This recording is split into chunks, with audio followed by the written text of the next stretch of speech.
প্রথমে একটা বক্তব্য শোনাবো।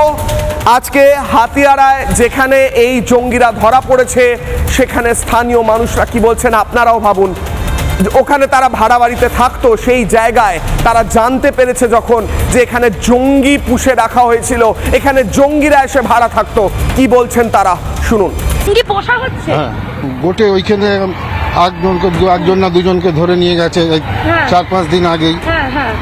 তারপরে দেখলাম এখানে চারিদিকে পুলিশ ঘিরে ফেলে এখান থেকে ধরে নিয়ে গেল। তারা ওই ছাদের উপরে ট্যাঙ্ক ফ্যাঙ্ক সব চেক করলো, সব কিছু করে ধরে নিয়ে গেল। খুবই আতঙ্কিত বাড়ি বা বউ ছেলে তারা সবাই আতঙ্কিত। নিশ্চয়ই তারা জানে, যারা রেখেছে বাড়িতে তারা নিশ্চয়ই জানে। তারা ভালো মোটা টাকা নিয়ে সেইখানে তাদের ঠাঁই দিয়েছে। আপনি ভাবুন, আমি ভাবি, আমরা ভাবি, আমাদের হঠাৎ করে যদি জানতে পারি বাড়ির পাশের একটা বাড়িতে, 2-3টে বাড়ি ছেড়ে একটা বাড়িতে বাংলাদেশি পাকিস্তানের ট্রেনিং প্রাপ্ত বাংলাদেশি জঙ্গি বসেছিল, তাহলে কেমন ফিলিংস হবে?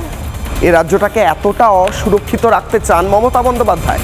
এসে দিল্লি থেকে পুলিশ ধরে নিয়ে যায়, আর মমতা বন্দ্যোপাধ্যায় বিএসএফ তথা সেনাবাহিনীর বিরোধিতা করেন, মমতা বন্দ্যোপাধ্যায় এসআইআর এর বিরোধিতা করেন, এনআই এর বিরোধিতা করেন, এ রাজ্যে অন্যান্য এজেন্সি এসে এই জঙ্গিদের ধরতে গেলে তার বিরোধিতা করেন কেন? প্রশ্ন করবো আজ কিশলয় অগ্নিবাণে।